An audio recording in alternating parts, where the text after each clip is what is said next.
저희 집이 제가 군대 제대할 때쯤 돼서 저희 아버님이 이제 아버지가 사업이 힘들어지시면서 저희 가정에 좀 경제적인 어려움이 왔었고요. 그러면서 이제 어머니하고 저희 아버지가 거의 별거하다시피 이렇게 떨어져 지내시다가 이혼까지 하시면서 이제 각자 사셨었는데요. 저도 이제 그러면서 저희 남집사랑 만나서 결혼을 하고 그냥 그렇게 가정을 제대로 돌보지 않으시고 이제 회피만 하시고 피하셨던 저희 아버지를 원망도 하고 또 미워하면서 거의 연락을 안 하다시피 살았었어요. 꽤 오랜 시간 이제 아버지랑 연락을 끊고 살다가 어느 날 갑자기 제 마음에 아버지와의 관계를 회복해야 된다는 마음이 하나님이 저한테 주신 것 같아요.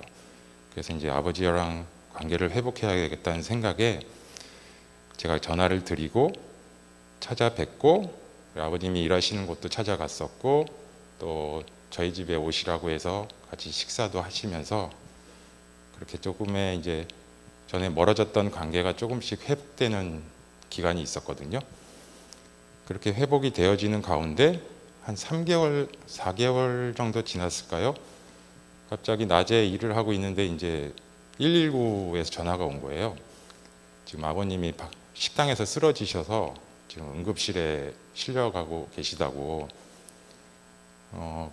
그날 저희 아버님이 이제 쉬시는 날이라서 저한테 전날 전화 와서 오후에 보자 해갖고 그날도 저희 집에 이제 오시라고 식사 저희가 해드리겠다고 한 날이었는데 아마도 그때 이제 아버님 사시는 곳 근처에 식당 자주 이제 아침을 드시는 데인가 봐요. 아무래도 혼자 사시니까 그 식당에서 아침 드시고 이제 좀 돌아다 일 보시고 이제 저희 집에 수원에 내려오실 생각이었었던 것 같은데 식당에서 식사하시다 말고 갑자기 쓰러지셔서 식당 주인이 자주 보신 분이니까 얼른 이제 119에 전화를 했는데 그 119에서 핸드폰 보니까 어제 저랑 이제 통화한 최근 내역이 있으니까 저한테 전화가 와서 제가 이제 일하다 말고 달려갔죠. 그래서 한강 성심병원 응급실에 갔더니 뇌경색이라고 하시더라고요. 그러니까 뇌에 이제 연결되어 있는 혈관들이 오랫동안 말라서 거의 혈관이 없어졌고 또 중요한 혈관마저도 손상이 너무 심해서 다행히 응급 치료를 해서 생명은 유지할 수 있는데 정상 생활은 돌아오기 힘들다. 한쪽이 다 마비가 되고 또 언어를 관련하는 뇌를 부분이 손상이 크기 때문에 깨어나셔도 말은 못 하실 거다 이렇게 얘기를 하시더라고요, 의사 선생님이. 근데 저희는 그때 생명만이라도 건지신 게 너무 감사했고 다행이라고 생각을 했거든요. 그래서 이제 응급 치료를 받으시고 회복은 되셨지만 의사 선생님 말씀대로 한쪽이 다 마비가 오시고 언어는 이제 좀 잘 깐난애기처럼 하시게 되고 의식도 거의 정상적인 의식이 아니라 꼭 치매 걸리신 분처럼 그렇게 의식이 되셔서 계속 재활 치료 받고 그러는 상황이었어요. 그런 가운데 감사하긴 하지만 저희한테 이제 현실적인 문제가 오더라고요.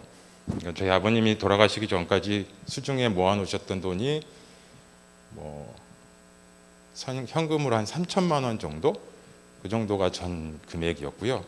또 다 아시다시피 저희 가족이 그렇다고 경제적으로 여유 있는 가족도 아니고 어디서 큰 돈을 대출해 올 수 있는 그런 형편도 안 되고 병원비라는 게 다 아시겠지만 한 달 저희 아버님 같은 게 또 간병인도 돼야 되고 하니까 한 달 하면은 300, 500 많게는 1,000만 원까지 나온다고 하더라고요. 그래서 그 3천만 원 돈 갖고 솔직히 할 수 있어도 1년을 버틸 수 있을 정도 금액 저희가 아끼고 아껴서 어떻게 해본다 그래도 그런 현실적인 재정적인 금액적인 부분에서 이제 저희가 많이 고민이 됐더라고요. 그래서 어떻게 할까 이렇게 방법을 알아보다가 저희 남집사가 산재 처리를 한번 신청을 해보자, 산재보험을.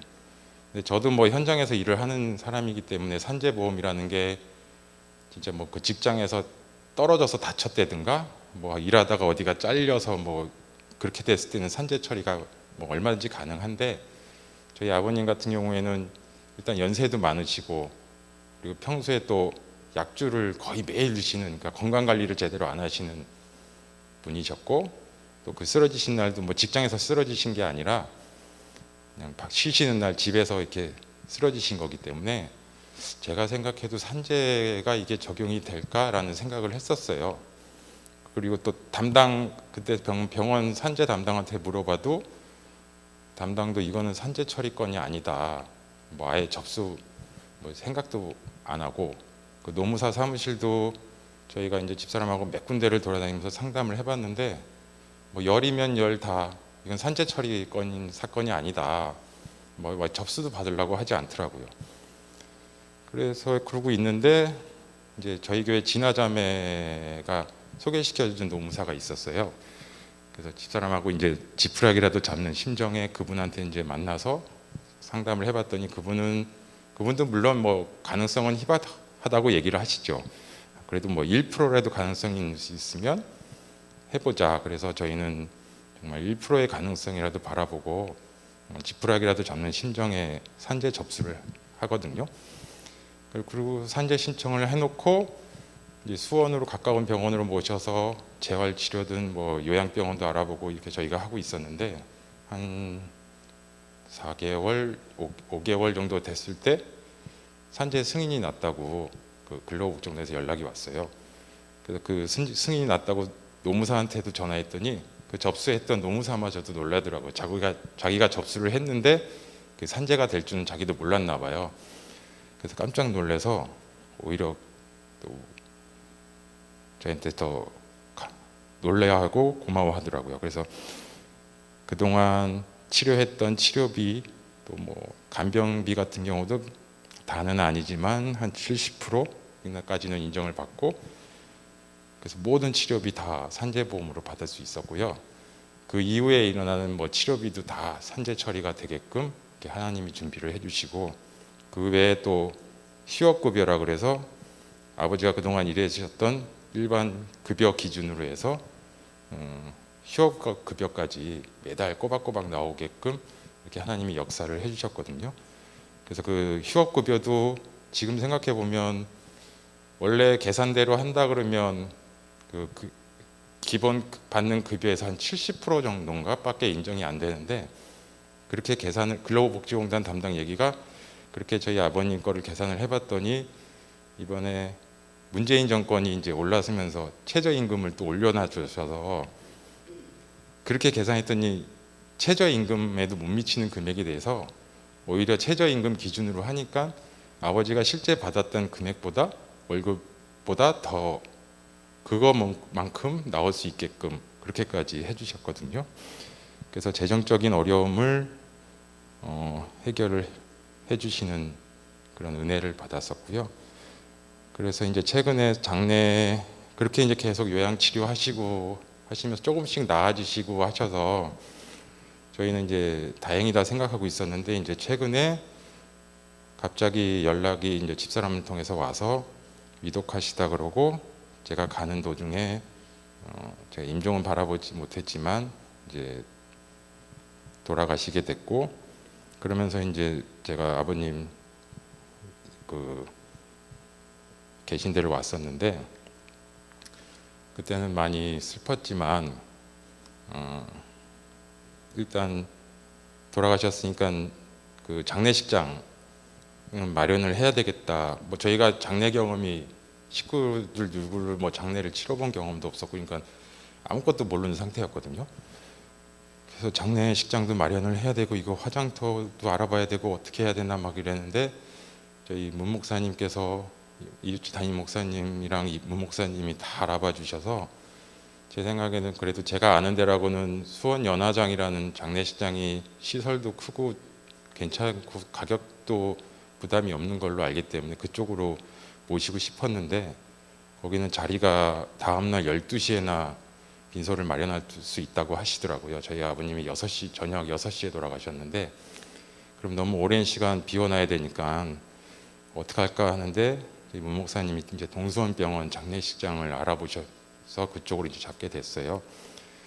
그래서 이제 동수원병원은 저희 아버님이 그 전에 수원으로 오셨을 때도 응급실에 계시고 했던 데라 뭐 다행이다 생각하고 이제 장례식장을 동수원병원으로 잡아서 장례식을 치렀는데요. 그때 목사님이 얼핏 얘기를 하셨지만 진짜 그 3일 동안 장례 치르면서 저희 장례밖에 없었어요. 장례식장에 그렇게 뭐 크고 화려한 장례식장은 아니었지만 코로나 시국이라 아무래도 뭐 여러 명이 왔다 갔다 하는 좀 복잡한 장례식장이었으면 오시는 분들도 부담이 됐을 테고 좀 그랬을 텐데 정말 그 3일 동안 옆에 호실이 있는데도 다른 장례식이 없이 저희가 거의 전세 내다시피 할 정도로 해서 조촐하게 조용하게 잘 치를 수 있도록 그렇게 자리를 마련해 주셨습니다. 이것 또한 전 지금 생각해 보면 하나님의 은혜라고 생각을 합니다. 그리고 나서 이제 발인하고 연화장 가서 이제 화장을 하고 이걸 하면 이제 모셔야 되는데요. 전날 알아보니까 연화장에 이제 실내가 있고 실외에 이게 안치하는 곳이 있더라고요. 저희 몰랐는데 그 당시 때는 뭐 실내는 자리가 없다 그러고 실외에 모실 수밖에 없었는데 잘 몰랐으니까 뭐 실외에도 모실 수 있는 곳이 있다는 게 감사하다고 생각하고 그렇게 잡았었어요. 마침 다음날 발인하고 이제 화장터를 가봤더니 그 실외라는 데가 저는 어떻게 이렇게 추모공원처럼 그래도 이렇게 꾸며져서 있는 데인 줄 알았는데 찻길 왔다 갔다 하는 찻길 한쪽 편에 이렇게 담벼락처럼 만들어서 거기에 담에다가 이렇게 모셔 놓더라고요. 그때 막상 그걸 보니까 제 생각이 살아생전에 이렇게 저희 아버님이 뭐 풍족하게 사시다 가신 것도 아니고 또 외롭게 이렇게 가셨는데 마지막까지 좀 이렇게 막 차들 왔다 갔다 하는 그 길에 오신다는 게 조금 마음에 걸렸었거든요. 그래도 뭐 자리가 없다니까 어쩔 수 없으니까 이제 접수를 하러 사무실 갔는데 혹시나 해서 이제 문 목사님하고 접수하면서 혹시 실내 쪽엔 자리가 없겠냐 그랬더니 그 직원이 이제 막 접수하면서 받으면서 조회를 해보니까 마침 딱 자리가 실내가 하나 났다는 거예요. 그래서 저희는 너무나 감사해서 바로 그 자리를 뭐 물론 맨 밑에 칸이긴 하지만 실내가 자리가 났다 그래서 그 자리를 이제 아버님을 안치할 수 있게 됐는데 문 목사님이 그 뒤에 저한테 얘기하시는 게 그 자리가 이제 안치하는 데가 15년 주기로 30년 동안 모시고 이제 30년 뒤에 빼야 되는 거거든요. 그러니까 저희 아버님이 그 실내 자리가 그날 딱 났던 게 정말 30년 만에 한 번 나온 자리인데 그거를 저희 아버님한테 자리를 내주신 가장 저희한테 합당한 자리를 주셨다고 지금 생각합니다. 그렇게 해서 잘 장례를 치를 수 있게 됐고요. 그래서 지금 제가 이 자리에 오늘 섰습니다. 그래서 그렇게 이제 아버님 4년 전에 쓰러지셔서 지금까지 장례 치르기까지 제가 그러니까 저희한테 보여주신 하나님이란 어떤 건가 한번 생각을 제가 나름 정리를 해봤거든요. 그래서 저희 목사님이 좋아하시는 저도 3가지로 정리를 한번 해봤습니다. 그래서 제가 느낀 하나님은 저에게 보여주신 하나님은 첫 번째는 신실하신 하나님이시라는 겁니다. 처음 10년 전 제가 이제 율정교회 저희 가족을 부르셨을 때 성경 말씀을 보여주실 때도 저희와 함께 하겠다는 말씀을 항상 보여주셨고요. 그 안에서 이제 위로를 하고 하실 때도 저희가 때로는 신앙생활이 힘들고 할 때도 하나님은 저희를 놓지 않으시고 끝까지 책임져 주시고 했던 분이고 하물며 저희 아버지까지 예수님 하나님을 믿지 않았었는데 우리 아버님을 통해서 목사님이 필히 와서 다 기도해 주시고 영원히 기도해 주셨기 때문에 저는 그 안에서 저희 하나님의 신실하신 하나님이라는 거 변함없이 저희를 사랑하신다는 것을 보았고요. 두 번째는 이제 미리 예비하시는 하나님입니다. 지금 생각해 보면 아버지와의 관계를 회복하는 그 4개월 전 쓰러지시기 한 4, 5개월 전에 그 일이 하나님이 미리 아버님이 쓰러지실 걸 예비하시고 저한테 아버지랑 관계를 회복하라고 그런 말씀을 저한테 주셨던 것 같고요. 그 외에도 지금 생각해 보면 산재보험이 처리된 것도 다 하나님께서는 미리 예비하고 계셨던 거고, 장례식장을 동선 장례식장으로 잡았던 것도 저는 연화장을 원하거나 아니면 좀 더 뭐 빈센트 병원이나 아주대병원이나 이렇게 좀 좋은 시설을 원했었는데, 동선병원에 저희만 쓸 수 있는 장례식장을 준비해 주신 것도 이거 다 하나님이 예비하신 거라고 생각하고요. 또 장례 비용 같은 경우도 어떻게 보면 저희 집안에, 저희 가정에는 큰 목돈이 들어가는 식이거든요, 장례식이란 게. 근데 그 장례식 비용마저도 하나님은 다 미리 예비하셔서 많은 성도님들 또 지인분들이 생각지도 않은 많은 그 돈들을 다 주셔서 장례비를 정말 해드릴 거 다 해드리고 나서도 정말 작게나마 여러분들한테 감사의 표현도 할 수 있을 정도로 이렇게 남겨주셔서 정말 산재보험이나 장례비용이나 이런 금액적인 부분은 성경에 저희 나오는 오병이어의 기적같이 정말 떡 5개랑 물고기 2마리로 5,000명의 성인을, 남자를 먹이고도 남을 정도, 그렇게까지 했던 은혜를 저희 가정을 통해서도 보여주셨던 것 같아요. 그리고 세 번째는 우리를 통해서 역사하시는 하나님이라는 겁니다. 장례식장 오신 일정교회 성도분들 한 분 한 분 너무나 많은 분들이 와주셨는데, 오신 그 한 분 한 분 얼굴에서 같이 슬퍼해 주시고 같이 울어 주시고 위로해 주시는 그 모습에서 정말 저는 그 나사로를 살리기 위해서 예수님이 가셔서 우셨던 그 예수님의 얼굴을 저희 일정교회 성도들 한 분 한 분의 얼굴에서 볼 수 있었고요. 너무나 큰 위로가 됐었고요. 또 목사님과 저희 일처 담임 목사님은 그 아버지 운명하셨을 때도 갑작스럽게, 이제 저희도 갑작스럽게 생각지도 않은 일이라 갑자기 전화를 받은 거라 목사님한테 전화를 드렸는데 흔쾌히 저희보다 먼저 가셔서, 저는 못 봤지만 저희 목사님은 저희 아버님 임종을 보셨거든요. 그래서 그 생명이 있을 때 기도를 받을 수 있는 목사님을 통해서 기도를 해주셔서 그게 너무나 큰 은혜였고요. 한 번은 중간쯤인가 저희 아버님이 요양병원에 계시는데 좀 몸 상태가 많이 안 좋으실 때가 있었어요. 그래서 동수원 응급실 입원실로 이제 그때 종합병원으로 가야겠다 그래서 옮긴 적이 한 번 있었거든요. 그때가 코로나 초창기였나 그랬었는데, 그때 뭐 몸도 많이 안 좋아지시고 또 피부가 아무래도 입원실 같은 경우에는 건조하다 보니까 이제 아버님이 의식이 잘 없으시니까 막 긁고 이러셔서 이제 온 몸에 막 피딱지가 있고 환자복에도 막 피가 묻어 있고, 그래서 요양병원에서 이게 몸 증세 같다고 그러면서 막 간병도 꺼려하고 진료도 꺼려하고 그러면서 이제 종합병원으로 가보라고, 그래서 종합병원에 입원한 적이 한 중간쯤에 있었는데요.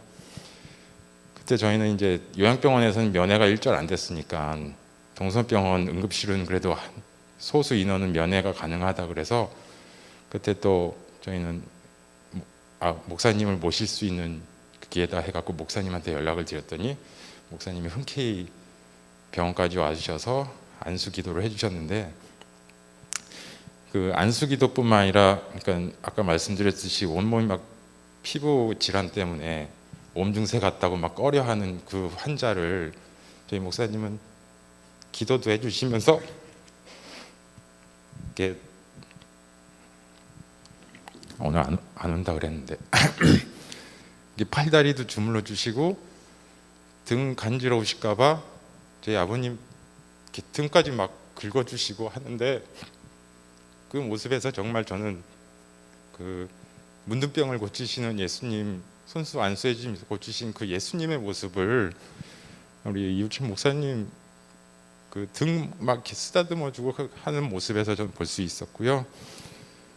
그렇듯 또 자기 본인의 장례식처럼 정말 끝까지 안치 않은 그 순간까지 함께 해주시면서 기다려주시고 기도해 주셨던 저희 문 목사님, 이런 한 분 한 분들의 모습에서 정말 저는 하나님이 이분들을 통해서 살아계심을 증거하시는 거구나, 이분들이 곧 예수님의 얼굴이고 예수님의 마음이다라는 것을 이번 장례를 치르면서 느낄 수 있었습니다. 지금 이 자리에 계신 분들 중에도 혹시나 저희처럼 부모님이 아프셔서 걱정이신 분이나 아니면 가족의 건강, 또 뭐 개인 취업 고민, 뭐 진로 고민, 뭐 여러 가지 고민들이 있으신 분들이 있으실 거예요. 그분들한테 제가 말씀드릴 수 있는 건 제가 지금 말한 신실하신 하나님, 미리 예비하시는 하나님, 그리고 우리를 통해서 역사하시는 하나님이라는 것을 믿고 저처럼 이렇게 믿고 나아가시면 언젠가는 하나님께서 본인에게 가장 합당하신 길로 만들어 주신다는 것을 믿어 의심치 않으셨으면 좋겠습니다.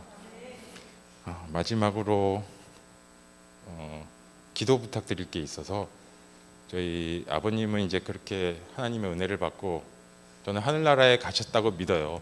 그게 이렇게 많은 분들이 슬퍼해 주시고 목사님이 그렇게 기도를 해주셨는데 하나님이 꼭 부르셨을 거라고 믿고요.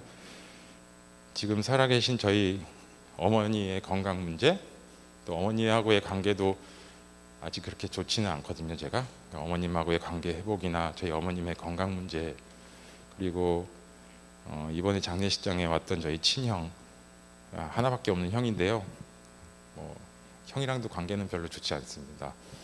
형하고의 관계나, 또 처음에는 교회를 다녔었는데 지금 형도 그렇고 형수도 그렇고 교회를 안 다닌다고 하더라고요. 그래서 저희 형 가족들 구원을 위해서 기도를 좀 해주시기 부탁드리고, 부족하지만 지금까지 들어주셔서 너무나 감사드립니다. 감사합니다.